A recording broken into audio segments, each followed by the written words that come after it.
Bapak Ibu yang dikasihi Tuhan, ibadah kita pada pagi hari ini akan segera kita mulai. Mari kita bersama-sama tundukkan kepala, mohon kekuatan Tuhan, kita berdoa. Bapa di surga, Bapa yang kami sembah, kami bersyukur pada pagi hari ini karena Engkau satukan anak-anak-Mu di rumah kami masing-masing. Kami bersama-sama ingin memuliakan nama-Mu dan mendengarkan sebagian dari kebenaran firman-Mu. Engkau hadir di tengah-tengah ibadah kami yang kami laksanakan di rumah kami masing-masing, agar firman Tuhan yang akan kami dengarkan pada pagi hari ini akan menyemangati kami untuk tetap setia mengikut Engkau. Di dalam nama Tuhan Yesus kami sudah berdoa dan mengucap syukur. Amin. Jemaat kami undang untuk bangkit dan berdiri. Kita awali dengan memuji nama Tuhan. Lengkap Kidung Jemaat 168. Bait yang pertama.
Bapak Ibu yang terkasih di dalam Yesus Kristus, marilah kita bersama-sama menerima potum dan salam.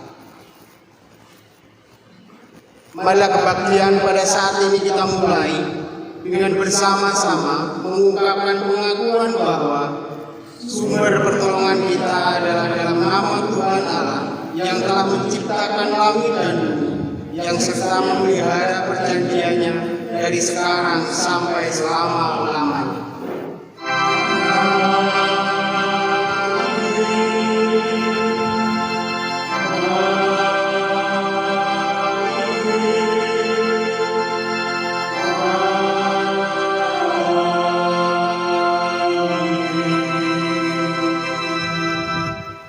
Kasih karunia, rahmat dan damai sejahtera dari Allah Bapa dan Tuhan kita Yesus Kristus menyertai saudara semua. Menyertai saudara-saudara. Jemaat dipersilakan duduk. Bapak Ibu yang terkasih di dalam Yesus Kristus, ibadah kita akan dibimbing melalui firman Tuhan diambil dari kitab Mazmur pasalnya yang ke-29 ayat 1 dan 2. Yang demikian firman Tuhan. Kepada Tuhan, hai penghuni surgawi, kepada Tuhan sajalah kemuliaan dan kekuatan. Berilah kepada Tuhan kemuliaan namanya. Sujudlah kepada Tuhan dengan perhiasan kekudusan. Amin. Demikian nat pembimbing ibadah kita pada saat ini. Mari kita sambut dengan pujian penyembahan melalui PKJ nomor 2.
Bapak Ibu yang terkasih di dalam Yesus Kristus, kita bersama-sama akan mendengarkan hukum kasih yang diambil dari kitab Injil Lukas pasalnya yang ke-10 ayat 25 sampai yang ke-28.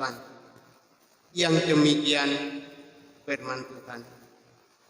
Pada suatu kali berdirilah seorang ahli Taurat untuk menyobai Yesus. Katanya, "Guru, apa yang harus kuperbuat untuk memperoleh hidup yang kekal?" Jawab Yesus kepadanya, "Apa yang tertulis di dalam hukum Taurat? Apa yang kau baca di sana?" Jawab orang itu, "Kasihilah Tuhan Allahmu dengan segenap hatimu dan dengan segenap akal budimu, dan kasihilah sesamamu manusia seperti dirimu sendiri." Kata Yesus kepadanya, "Jawabmu itu benar. Perbuatlah demikian, maka engkau akan hidup." Amin. Demikian Bapak Ibu, hukum kasih yang Tuhan berikan kepada kita semua. Namun tentunya kita sebagai umat Allah belum bisa menjalankan itu semua dengan sempurna. Oleh karena itu pada saat ini marilah kita bersama-sama mengungkapkan penyesalan kita di hadapan Tuhan Allah karena ketidakmampuan kita untuk menjalankan hukum kasih. Ya Tuhan, Engkau maha mengetahui keberadaan kami, betapa lemah dan tidak sempurnanya kami dalam menanggapi kasih-Mu yang demikian agung dan sempurna. Ya Yesus, ampuni dan tolonglah kami.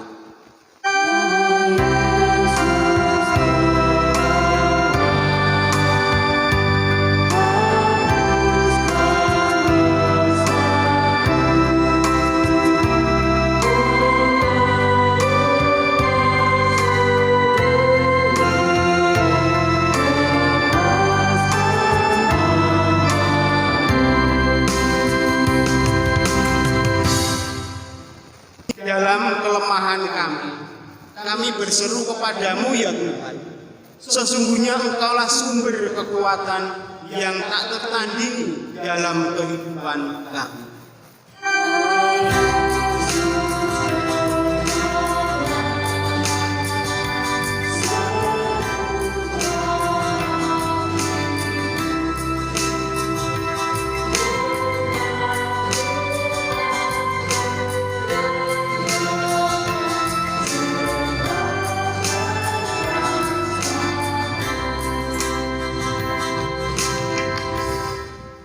Kami mohon Engkau berserta kami selalu, agar kami dapat berjuang melakukan kehendak-Mu dalam segala keadaan yang kami alami.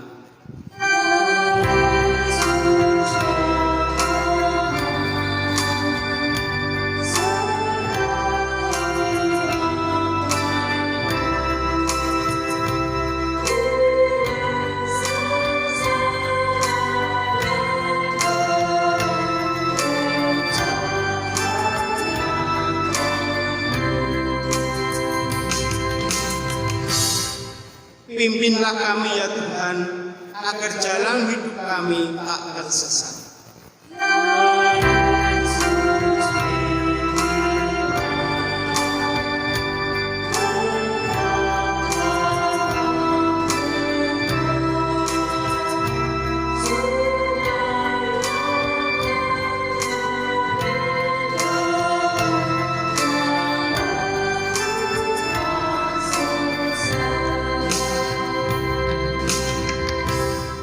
Hanya dalam kuasa-Mu kami menang dalam perjuangan melawan kuasa si jahat yang selalu mengancam dan hendak membawa kami pada kebinasaan dan kesia-siaan hidup.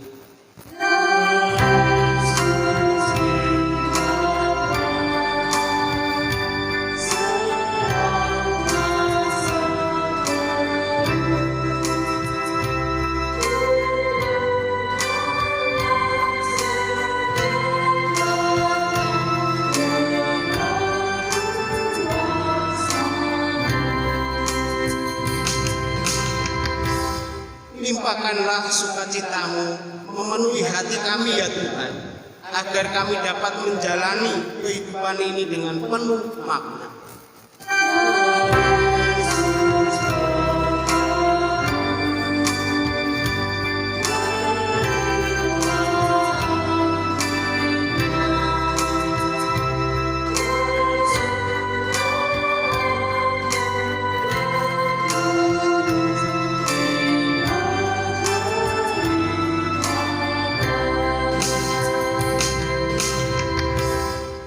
Bapak Ibu yang terkasih di dalam Yesus Kristus, kita semua telah menyesali di hadapan Tuhan Allah karena ketidaksempurnaan kita menjalankan perintah-Nya. Namun Tuhan tetap menyatakan kasih setianya kepada kita, terbukti melalui firman Tuhan, Markus pasal 1 ayat 7 dan ke-8. Yang demikian firman Tuhan. Inilah yang diberitakannya sesudah aku akan datang. Ia telah berkuasa daripadaku. Membungkuk dan membuka tali kasutnya pun aku tidak layak. Aku membaptis kamu dengan air, tetapi ia akan membaptis kamu dengan Roh Kudus. Siapa yang bertelinga, hendaklah ia mendengarkan apa yang dikatakan Roh kepada jemaat-jemaat. Demikian Bapak Ibu pernyataan kasih setia Tuhan kepada kita semua. Mari kita sambut pernyataan kasih setia Tuhan ini melalui ungkapan pujian pelengkap hitung jemaat nomor 46.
Jemaat dipersilahkan duduk. Shalom jemaat semua. Pada saat ini kita mendengarkan firman Tuhan sebagai dasar khotbah pada minggu yang kedua di bulan Januari ini. Sebelum kita membaca dan mendengarkan firman Tuhan, marilah kita menghadap Tuhan mendengarnya di dalam doa. Mari kita berdoa. Allah yang di surga, pada pagi yang cerah ini kami menghadap Engkau kembali mengucapkan syukur dan terima kasih atas segala berkat, bimbingan, penyertaan Tuhan dalam kehidupan kami. Engkau selalu anugerah kami, selalu berkati kami, sehingga pada saat ini Tuhan mengumpulkan kami bersama-sama dalam satu keluarga atau mungkin dalam beberapa keluarga untuk bersama-sama memuji dan memuliakan nama-Mu. Akan kerinduan kami mendengarkan sebagian dari firman. Kuasailah Tuhan dengan Roh-Mu yang kudus, sehingga kami bisa mencerna, mendengarkan dan menghasilkan dalam kehidupan kami untuk kami berikan kepada orang-orang sekitar kami dengan sesuai firman. Dalam Yesus kami serahkan doa ini. Haleluya. Amin. Jemaat yang dikasihi Tuhan Yesus Kristus, Firman Tuhan sebagai dasar khotbah pada pagi hari ini diambilkan dari Kisah Para Rasul. Kisah Para Rasul 19 ayat 1 sampai yang ke-7. Kisah Para Rasul 19 ayat 1 sampai yang ke-7. Demikianlah bunyi firman Tuhan. Silakan jemaat semua mendengarkan, dan saya akan membacakan yang diberikan judul oleh Lembaga Alkitab Indonesia, Paulus di Efesus.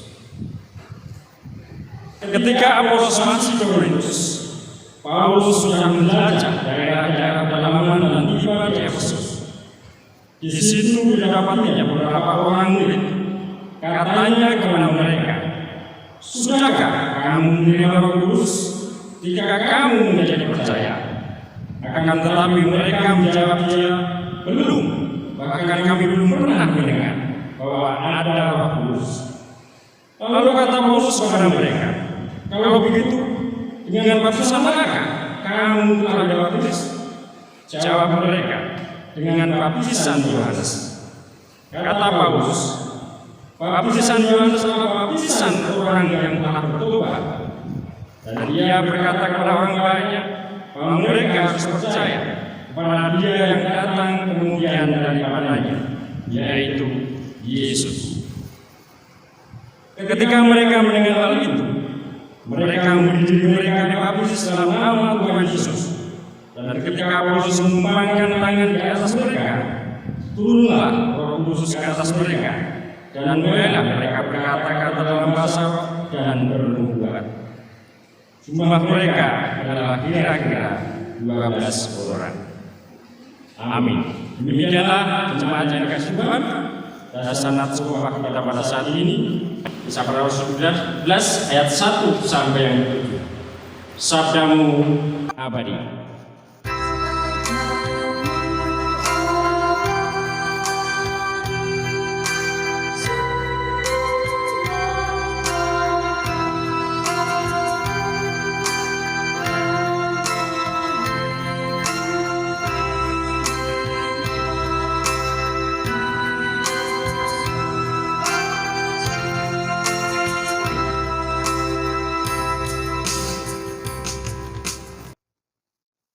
Jemaat yang dikasihi Tuhan Yesus Kristus, tema khotbah pada pagi hari ini saya berikan judul Benih Kehidupan yang Bertumbuh. Saudara-saudariku yang dikasihi Tuhan Yesus, dalam suasana awal tahun, izinkan saya pada saat ini mengucapkan selamat tahun baru. Semoga di awal tahun 2021 ini kita terus semangat untuk hidup berpengharapan dan selalu setia kepada Tuhan Allah kita, yaitu Yesus Kristus. Jemaat yang dikasihi Tuhan Yesus, tentu sebagian besar jemaat kita pernah melihat pohon beringin. Pohon ini bisa tumbuh besar dan rindang. Nah, dengan kerindangannya ini, sering pohon ini ditempatkan di taman sebagai sarana berteduh. Ia sangat beri manfaat karena kerindangannya. Bapak Ibu Saudara dikasihi Tuhan, namun pernahkah kita sadari bahwa pohon beringin yang bisa tumbuh besar ini itu sebenarnya berasal dari benih yang sangat kecil jika dibandingkan dengan pohon durian ataupun pohon mangga. Mengapa? Hanya dari sebuah biji yang kecil tersebut dapat bertumbuh menjadi menjadi pohon yang sangat besar? Jawabannya karena biji yang tersebut ada kehidupan. Tetapi Bapak Ibu yang dikasih Tuhan, kehidupan saja tidak cukup. Dan kehidupan itu perlu sebuah asupan makanan, yaitu pupuk, yang menjadikan pohon tersebut tumbuh besar. Dalam kehidupan atau prinsip dalam pelayanan Rasul Paulus, kehidupan itu dasar dalam setiap pelayanan Rasul Paulus. Maka dari kehidupan itu orang Kristen akan dapat bertumbuh, berkembang, berbuah. Dari situlah terjadi suatu kehidupan iman yang lebih dari pertumbuhan yang ada. Bapak Ibu yang dikasih Tuhan Yesus Kristus, dari perikop bacaan kita berkisah tentang Rasul Paulus di kota Efesus. Itu adalah kota terpenting di Asia pada zaman itu. Kota ini dikenal dengan kuilnya, salah satu keajaiban dunia. Kuil ini dibangun untuk beribadah kepada Dewi Artemis. Kesanalah Rasul Paulus datang memberitakan Injil, sementara Apolos masih di kota Korintus. Pada kedatangan yang pertama di kota Efesus, disitulah Rasul Paulus bertemu dengan para murid yang sudah menerima dan sudah beriman kepada Kristus Sang Mesias. Tetapi jemaat yang dikasih Tuhan, para murid tersebut masih dalam tingkat dasar sebagai seorang murid, yaitu mereka hanya mengetahui baptisan seorang Yohanes. Oleh karena itu, pada saat Rasul Paulus bertemu dengan para murid Efesus, mempertanyakan keberadaan iman mereka. Apakah murid-murid sungguh-sungguh percaya kepada Kristus? Dan Rasul Paulus mencari tahu dengan berbagai pertanyaan supaya mengetahui seberapa iman para murid. Yang pertama, sudahkah kamu menerima Roh Kudus ketika kamu menjadi percaya? Itu pertanyaan yang pertama yang diajukan oleh Rasul Paulus. Dan para murid menjawab, belum, bahkan kami belum pernah mendengar bahwa ada Roh Kudus, kata para murid. Lalu Paulus bertanya kembali, kalau begitu, dengan baptisan manakah kamu telah dibaptis? Disinilah keraguan seorang Rasul Paulus pada para murid. Mereka benar-benar percaya semua saja, dasarnya saja. Dua pertanyaan yang diajukan oleh Rasul Paulus ini membuka kesempatan para murid untuk melihat diri mereka. Dan ternyata ada dua hal yang sangat mendasar akan ketidaktahuan perkara ini. Mereka jujur mengatakan bahwa mereka belum mengenal Roh Kudus. Mereka baru mengenal ajaran Perjanjian Lama mengenai Roh Allah, tapi belum mengenal Roh Kudus yang dicurahkan atas orang-orang yang percaya, yang sudah dibaptis. Jemaat yang dikasih Tuhan, memang pada saat itu Rasul Yohanes sebelum Tuhan Yesus datang, ia memberikan baptisan dalam rangka pertobatan untuk menyesali dosa-dosa mereka dan mengakui dan berbalik dulu kepada Tuhan. Memang baptisan pertobatan yang dilakukan oleh Yohanes ini sangat penting sekali. Dan sinilah Paulus menunjukkan pada mereka baptisan seorang Yohanes ini sangat penting dilakukan. Dan Yohanes bermaksud agar orang-orang yang dibaptisnya tidak berhenti di situ saja. Dia bertumbuh dan bertumbuh menjadi banyak dan percaya dan kemudian yakin akan Yesus Kristus sebagai juru selamat. Maka disitulah seorang Rasul Paulus kemudian memberikan dan memberanikan diri untuk membaptis murid-murid Tuhan Yesus tersebut, sehingga dia percaya dan terjadilah keajaiban di situ.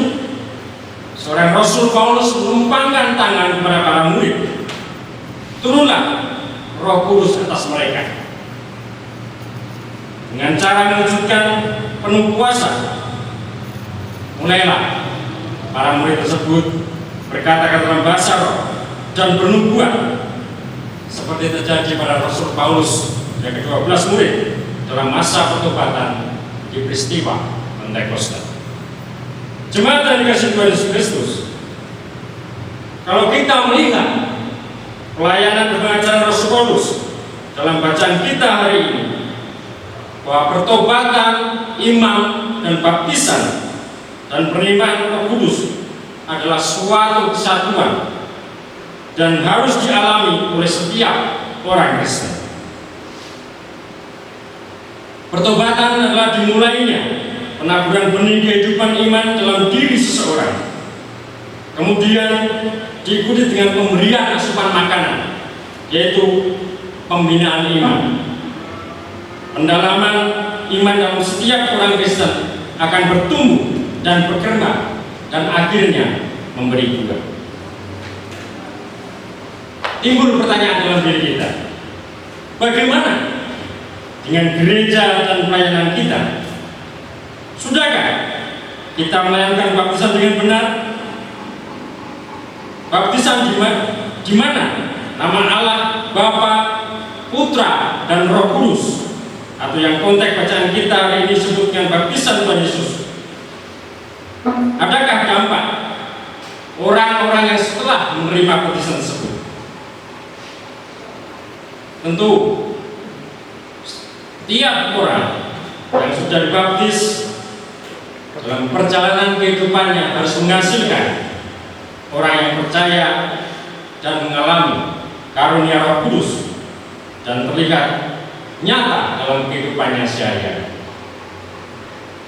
Jemaat yang dikasihi Tuhan Yesus Kristus, ada dua hal yang dapat dilakukan untuk menghasilkan benih kehidupan yang bertumbuh seperti para murid di kota Efesus.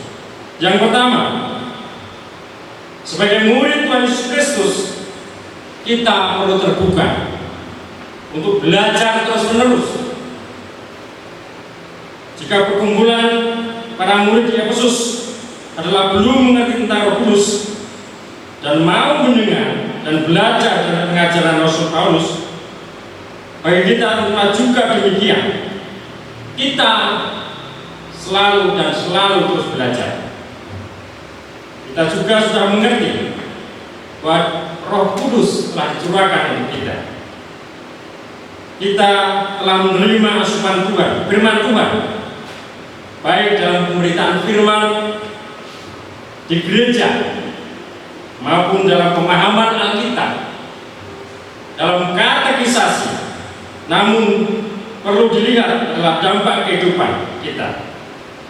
Apakah kita dipimpin oleh Roh Kudus dan menghasilkan buah yang memang diinginkan oleh Tuhan, yaitu buah dalam kehidupan kita sesuai dengan firman Tuhan. Lalu yang kedua, sebagai lembaga, sebagai gereja, kita perlu terus-menerus memberi masukan, asupan makanan rohani yang bergizi kepada anggota jemaat kita. Makanan rohani yang bergizi tentunya tersaji dalam bentuk khotbah, pendalaman Alkitab, secara sehat, pembinaan lain-lain. Ini usaha gereja untuk membina pertumbuhan iman jemaat. Jemaat yang dikasihi Tuhan Yesus Kristus, dua hal tadi dapat terjadi dalam kehidupan Kristus secara kelembagaan dan anggota jemaat akan menghasilkan buah roh. Apa buah roh itu? Seperti dalam Galatia 5 ayat 22 sampai 23a, yaitu kasih, sukacita, damai sejahtera, kesabaran, kemurahan, kebaikan, lembah lembutan, dan penguasaan diri. Jemaat yang dikasihi Tuhan, marilah kita mau terus-terus dibimbing oleh Roh Kudus untuk menjadi gereja dan umat Allah yang terbuka untuk diperlengkapi dan terus menjadi berkat dalam kehidupan ini. Tuhan Yesus memberkati kita semua. Amin.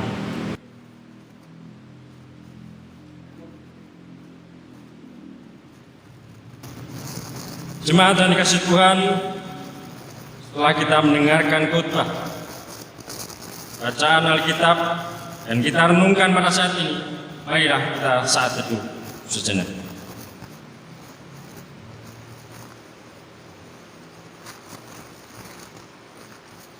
Kita berdoa. Tuhan yang di surga, kami menghadap Engkau kembali, mengucapkan syukur terima kasih atas firman-Mu pada saat ini, di mana mengubah kehidupan kami harus selalu bertumbuh dan bertumbuh, menghasilkan buah dalam kehidupan kami sesuai dengan firman. Tuhan, kami tidak bisa berjalan dalam kehidupan ini dengan kuasa diri kami. Kami turunkanlah dengan Roh-Mu yang kudus, sehingga kami dapat menjalankan segala firman-Mu sesuai dengan apa yang menjadi kehendak-Mu dan dapat kami lakukan dalam kehidupan kami sehari-hari. Tuhan, ampunkanlah jika kami dalam mendengarkan firman-Mu banyak dosa dan kesalahan yang kami lakukan. Tuhan, pada saat ini kami juga berdoa bagi saudara-saudara kami yang mungkin pada saat ini belum bisa mendengarkan sebagian dari firman-Mu ini. Tuhan, tengok satu persatu, Tuhan kuasai dengan Roh-Mu yang kudus, sehingga di kemudian hari bersama-sama dengan keluarga memuliakan nama-Mu, mendengarkan firman-Mu dimanapun mereka berada. Kami serahkan Tuhan sepenuhnya kehidupan gereja kami, kedamaian gereja kami, kebersamaan gereja kami dalam kuasa Roh-Mu yang kudus. Karena Tuhan Yesus adalah Raja gereja dalam kehidupan bergereja kami. Kami serahkan Tuhan sepenuhnya doa dan permohonan kami. Di dalam nama Yesus Kristus kami berdoa. Ampunkanlah doa yang tidak sempurna ini Tuhan. Tuhan sempurnakan di dalam doa Bapa kami. Bapa kami yang di surga, dikuduskanlah nama-Mu. Datanglah kerajaan-Mu, jadilah kehendak-Mu di bumi seperti di surga. Berikanlah kami pada hari ini makanan kami yang secukupnya, dan ampunilah kami akan kesalahan kami, seperti kami juga mengampuni orang yang salah kepada kami. Dan janganlah membawa kami dalam pencobaan, tetapi lepaskanlah kami daripada yang jahat. Karena Engkau yang mempunyai kerajaan dan kuasa dan kemuliaan sampai selama-lamanya. Amin. Jemaat yang dikasihi Tuhan Yesus Kristus, marilah kita respon firman Tuhan, kita puji nama Tuhan, kita buka gedung jemaat 237, kita menyanyikan.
Jemaat yang dikasihi oleh Tuhan Yesus Kristus, pada pagi hari ini kita diberikan kesempatan untuk menghaturkan persembahan.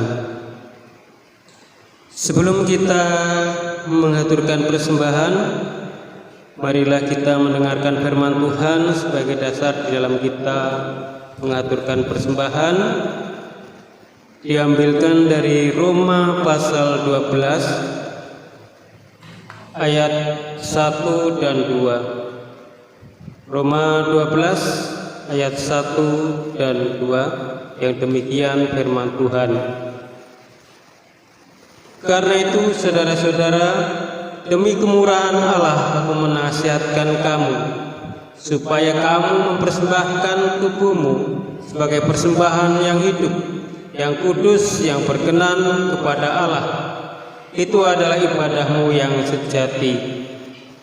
Janganlah kamu menjadi serupa dengan dunia ini, tetapi berubahlah oleh pembaruan budimu, sehingga kamu dapat membedakan manakah kehendak Allah, apa yang baik, yang berkenan kepada Allah, dan yang sempurna.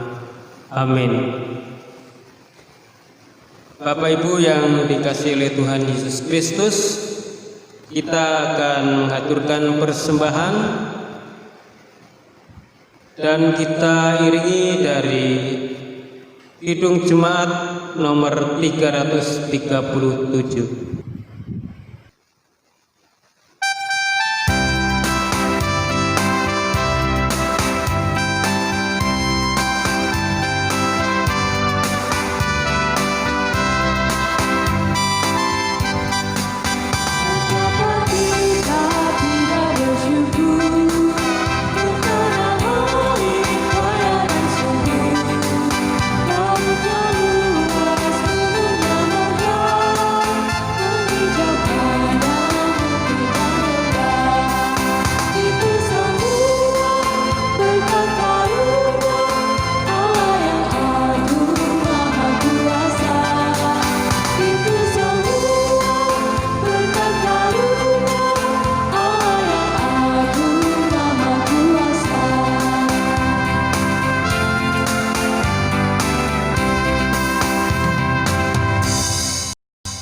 Bapak Ibu, kami undang untuk bangkit berdiri. Kita akan mengaturkan persembahan di dalam doa.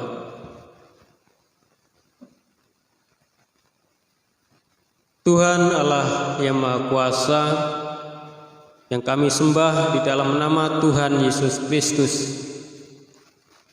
pada pagi hari ini kami mengucapkan puji syukur dan terima kasih atas pertolongan Tuhan, atas bimbingan Tuhan, sehingga kami pada saat ini sudah mendengarkan firman-Mu yang kudus.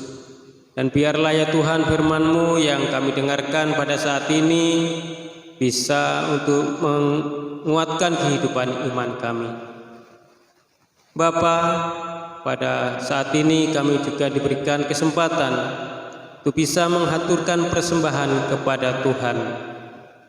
Terimalah ya Tuhan persembahan yang kami berikan dengan rasa sukacita di dalam kehidupan kami.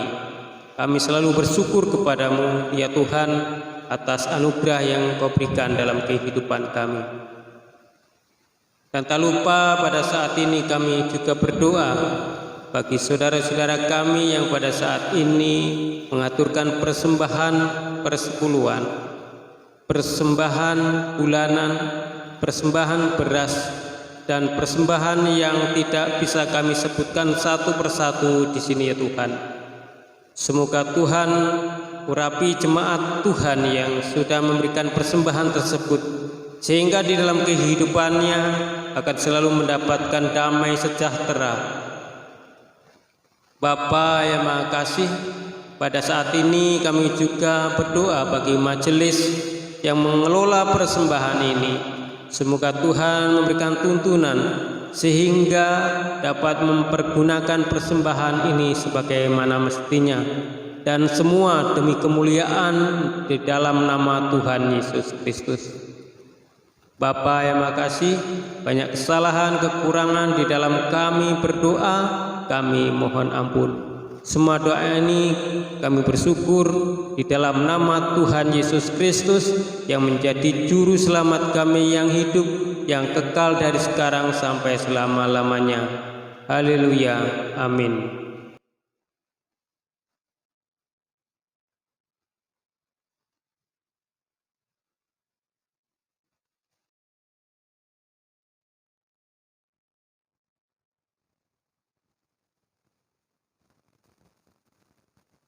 Jemaat yang dikasihi Tuhan Yesus Kristus, marilah bersama-sama umat di seluruh dunia kita mengungkapkan pengakuan iman kita ungkapkan pengakuan iman Rasuli bersama-sama.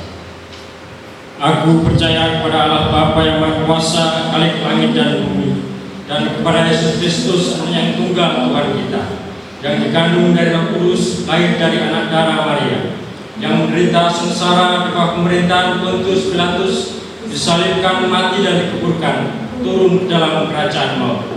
Pada hari yang ketiga bangkit pula dari antara orang mati, naik ke surga, duduk sebelah kanan Allah Bapa yang Maha Kuasa, dan akan datang dari sana untuk menghakimi orang yang hidup dan mati. Aku percaya kepada Roh Kudus, gereja yang kudus dan am, persekutuan orang kudus, pengampunan dosa, kebangkitan orang mati, dan hidup yang kekal. Jemaat yang dikasihi Tuhan, ibadah kita akan selesai. Marilah pada saat ini kita terima pengutusan dan berkat. Beritakanlah firman, siap sedialah, baik atau tidak baik waktunya. Nyatakanlah apa yang salah, tegurlah, dan nasihatilah dengan segala kesabaran dan pengajaran. Tuhan, jadikanlah kami sebagai pelaku-pelaku firman yang baik dan setia. Sekarang arahkanlah hati dan pikiran kepada Tuhan, dan terimalah berkat Tuhan. Tuhan memberkati engkau dan melindungi engkau. Tuhan menyinari engkau dengan wajah-Nya dan memberi engkau kasih karunia. Tuhan menghadapkan wajah-Nya kepadamu dan memberi engkau damai sejahtera sekarang dan selama-lamanya. Amin.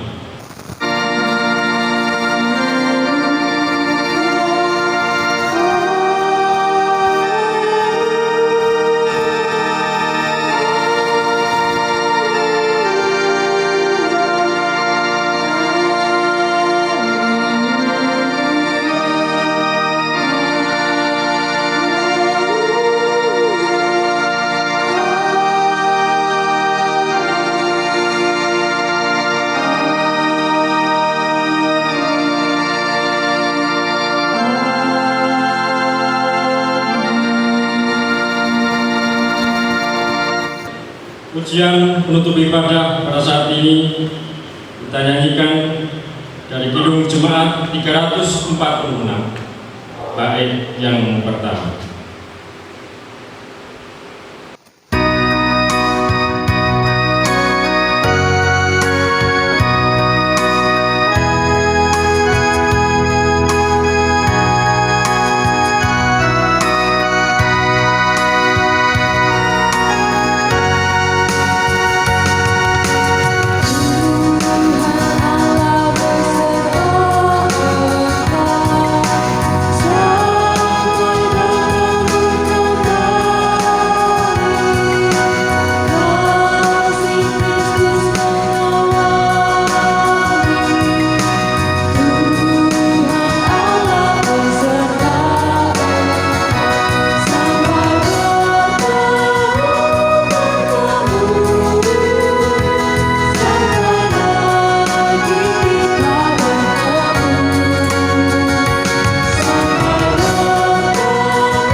Jemaat dipersilahkan duduk.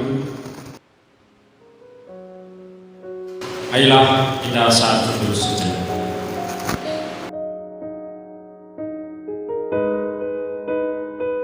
saat teduh selesai.